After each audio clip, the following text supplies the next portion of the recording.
आज की पार्टी मेरी तरफ से है। जिसको जो भी खाना है पीना है वो खा पी सकता है, सब कुछ फ्री है। आज हम दिल खोल कर नाचेंगे, यहाँ से कोई भी सोबर नहीं जाएगा आज। रात भर पार्टी करने के बाद जब मैम्बो अंकल ने वेटर से बिल मंगवाया और अपना गोल्डन कार्ड उसे थमाया तो वेटर की बात सुनकर उनके होश उड़ गए।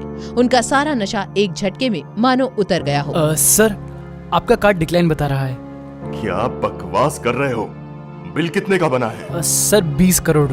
20 करोड़ का बिल सुनकर मैम्बो अंकल के पैरों तले से जमीन खिसक गई। वो पार्टी में बिना तमाशा किए इस सोच में डूबे हुए थे कि वो आखिर इतने बड़े बिल की पेमेंट करें कैसे।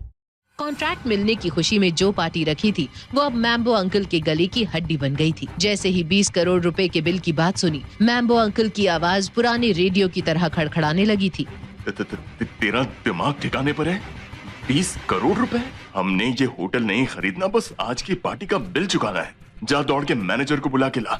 जो शख्स कुछ देर पहले तक अपनी दौलत के नशे में चूर था और उसका ढिंढोरा पीट रहा था, उसकी ये हालत देखकर पूरी पार्टी का मिजाज बदल गया था। हर कोई मैम्बो अंकल और जावेरीज को इस नजर से देख रहा था जैसे पार्टी का बिल उन्हें चुकाने के लिए बोला गया हो। मैनेजर ने पूरे बिल का हिसाब एक सांस में दे दिया। सर, आपने ही कहा था कि सबसे महंगी वाइन ही सर्व करना।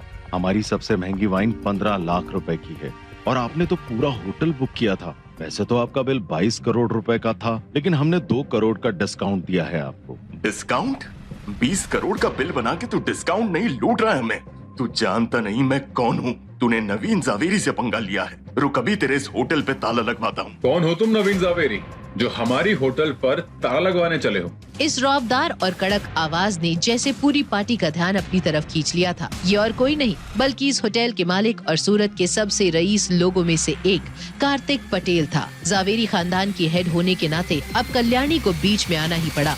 मिस्टर पटेल, मैं माफी चाहती हूँ। ये जो मेरा लड़का है ना, इसने थोड़ी ज्यादा पी रखी है। आप फिक्र मत कीजिए, इसे मैं हैंडल करूँगी। माँ, किसी की उल्टी बातें सुनने की जरूरत नहीं है। हमारी इतनी हैसियत है कि हम बिल भर सके। जिसने कभी अपने बेटे को गलत नहीं माना, आखिर आज वो कैसे इस भरी महफिल में उसे गलत साबित कर रही थी। हर किसी के दिमाग में बस यही बात चल रही थी। मैम्बो अंकल के पास सिर्फ 15 करोड़ ही थे और बाकी के पैसों के लिए उसने कल्याणी का रुख किया और कल्याणी ने निकाला एक अजीब तरीका। ये तो गलत बात है। एंजॉय सब करें और बिल सिर्फ मेरे बेटे के सिर पर फटे। सुनो सब लोग, पूरा बिल अकेला मैम्बो नहीं भरेगा। तुम सब भी इस परिवार का हिस्सा हो। सब 1-1 करोड़ रुपए पे करो, बाकी का मैं और मैम्बो देख लेंगे। कल्याणी की इस बात से परिवार के लोगों के पसीने छूट गए। सब सोच रहे थे कि इतनी महंगी वाइन हमने तो नहीं मंगवाई, लेकिन अब किसकी जुर्रत थी कल्याणी के सामने बोलने की। बेटा, अब हम कैसे भरेंगे इतने पैसे? मेरे पास तो नहीं है इतने। तेरे पास 5 करोड़ रुपए थे ना, जो नक्श ने दिए थे? माँ, वो तो मैंने अंजलि कॉर्पोरेशन में लगा दिया। अब तो बस 30-40 लाख बचे हैं, लेकिन अगर वो भी दे दिया तो बचेगा क्या? क्या हुआ अनिका? तुम्हारे चेहरे को देखकर यूं लग रहा है जैसे पूरा बिल तुम्हें भरने को दे दिया। अब ये मत कहना कि तुम्हारे पास 1 करोड़ भी नहीं है।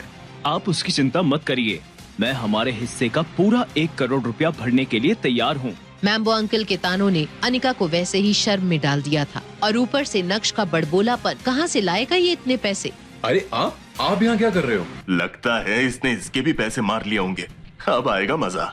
कैसे हो सेठ जी? सेठ जी? अरे अब कैसा सेठ? मुझे लगता है तुम्हें शायद कोई गलतफहमी हुई है। नक्श को सूरत के इतने बड़े बिजनेसमैन से यूं बातें करता देख वहाँ अच्छे अच्छों की जान जल रही थी। जावेरी खानदान को तो जैसे बहुत बड़ा झटका लगा था, लेकिन उनसे भी बड़ा झटका अनिका को लगा था। नक्श ने सभी के चेहरे पढ़ लिए थे। उसने कार्तिक को आंख से इशारा किया और वो समझ गया। ओह सॉरी, शायद मुझसे भी गलती हो गई। सुनो, ये जो तुमने इतनी बड़ी डींगे हाकी है ना, अब कहाँ से लाओगे 1 करोड़ रुपए? तुम उसकी चिंता मत करो और अपनी माँ को लेकर यहाँ से निकलो। जैसे तैसे करके जावेरी खानदान ने बिल पे किया और सभी वहाँ से निकल गए। लेकिन नक्श को कार्तिक ने अकेले में रोका और नक्श को उस खास इंसान से मिलवाने उसके आलीशान डिपार्टमेंटल स्टोर पर ले गया, जहाँ हर एक प्रोडक्ट की कीमत इतनी थी कि आम आदमी तो वहाँ घुसने की भी ना सोचे। नक्श, आज मैं जो कुछ भी हूँ सिर्फ तुम्हारी वजह से हूँ। तुमने अगर मुझे उस वक्त पैसे नहीं दिए होते तो पता नहीं, मैं शायद आज भी कहीं नशा करके पड़ा रहता। मैं तुम्हें पिछले कई सालों से ढूंढ रहा था। लेकिन तुम यहाँ सूरत कैसे? तुमने ही तो कहा था मुंबई मेरे लिए सेफ नहीं है, इसलिए मैं सूरत आ गया। यहाँ आने के बाद तुम्हारे दिए पैसों से ही ये होटल प्राइम स्टार खड़ा किया। देखा, मैंने तुम्हारा भरोसा नहीं तोड़ा। सच कहा तुमने। तुम्हारी ये सक्सेस देखकर मैं बहुत खुश हूँ। वैसे ये तुम मुझे कहाँ लाए हो? तुम्हें हिमानी याद है? नक्श ने अपने मुंबई के दिनों में काफी नाम और पैसा बनाया था। वो जितना तेज दिमाग से था उतना ही बड़ा उसका दिल था। कार्तिक की तरह ही उसने एक लड़की की मदद सिर्फ उसकी ईमानदारी के लिए करी थी। आज जिस डिपार्टमेंटल स्टोर में नक्श खड़ा था ये उसी हिमानी का था। हिमानी को कैसे भूल सकता हूँ कार्तिक? उस बैग में पूरे 3 करोड़ रुपए थे जिसे मैं उसकी छोटी सी दुकान में भूल गया था। लेकिन उसकी ईमानदारी की दाद देना होगी। उसने पैदल चलकर मेरे पैसे मुझे लौटाए। और देख, आज तेरे दिए हुए उन पैसों से उसने कितना बड़ा स्टोर बना लिया है। तू रुक, मैं अभी उसे लेकर आता हूँ। तेरे लिए एक सरप्राइज भी है। नक्श हिमानी के इतने बड़े स्टोर को देखकर हैरान रह गया था। वो स्टोर को आंखें फाड़ कर देख रहा था कि तभी अनिका की एक फ्रेंड प्राची ने नक्श को इस हालत में देख लिया। नक्श, तुम यहाँ क्या कर रहे हो? पता है ना, यहाँ तुम्हारी औकात के हिसाब से कुछ भी नहीं मिलता। लगता है रास्ता भटक गए हो। मैं रास्ता भटका हूँ या नहीं, इससे आपको क्या लेना देना? वैसे ये प्राइसेस आपकी औकात से भी ज्यादा ही लग रहे हैं। तुम्हारी ये हिम्मत, अभी तुम्हें मजा चखाती हूँ। आलोक, क्या हुआ बेबी? कौन है ये आदमी? देखो ना बेबी, ये नक्श अनिका का हस्बैंड मुझे बोल रहा है कि मेरी औकात नहीं है यहाँ से कुछ खरीदने की। खुद तो कुछ काम करता नहीं है, बस मुफ्त की रोटियां तोड़ता है। अच्छा, तू है कौन बे? और तेरी इतनी हिम्मत कि मेरी वाइफ की इंसल्ट कर रहा है? चल निकल बाहर यहाँ से। अरे एक मिनट, तुम हो कौन मुझे यहाँ से बाहर निकालने वाले? ये इस स्टोर के डेप्यूटी जनरल मैनेजर हैं। आज ही इनका प्रमोशन हुआ है। तू सीधे सीधे यहाँ से निकलता है या सिक्योरिटी बुला के धक्के मार कर बाहर निकलवाऊँ? देखो, तुम मुझे ठीक से जानते नहीं हो और ये स्टोर। सिक्योरिटी! आलोक की ऊंची आवाज सुनकर हर कोई अब उस तमाशे को देखने लगा। लेकिन सिक्योरिटी के आने से पहले वहाँ कार्तिक और हिमानी आ गए। क्या चल रहा है यहाँ पर? और ये तुमने इनका हाथ क्यों पकड़ा हुआ है? सर, मैडम आप यहाँ? पहले तुमसे जो पूछा है उसका जवाब दो। मैडम कुछ नहीं, ये आदमी यहाँ पर कस्टमर से बदतमीजी कर रहा था तो इसलिए। तो इसीलिए अब तुम हाथापाई करोगे? सर आप कैसी बात कर रहे हैं? मैं ऐसे थोड़ी मारने वाला था, बस डरा रहा था। मुझे भी मालूम है किसी पे हाथ उठाने से हमारे स्टोर का नाम ही खराब होगा। हिमानी, इतनी इम्पोर्टेंट पोजीशन पर ऐसा इंसान सही है तुम्हारे कंपनी के लिए। अब तुम ही इसे हैंडल करो। हैंडल क्या करना है? यू आर फायर्ड आलोक। कल से दिख मत जाना यहाँ। लेकिन मैम मैंने। लेकिन बेकिन कुछ नहीं। सॉरी सर, आज आपको ये सब देखना पड़ा। ये सब छोड़िए, 2 लोग हैं जिनको मैं आपसे मिलवाना चाहती हूँ। वो भी बहुत एक्साइटेड हैं आपसे मिलने के लिए। हाँ तो चलो, फिर देर किस बात की? मैम प्लीज मुझे इस नौकरी से मत निकालिए, मुझसे बहुत बड़ी गलती हुई है। प्राची आलोक को माफी मांगता देख समझ गई थी कि इससे कुछ नहीं होगा। वो बहुत शातिर थी, उसे मालूम था अपना काम कैसे निकालना है। वो एक झूठी मुस्कान लिए नक्श से कहती है, नक्श, ये मेरी गलती है।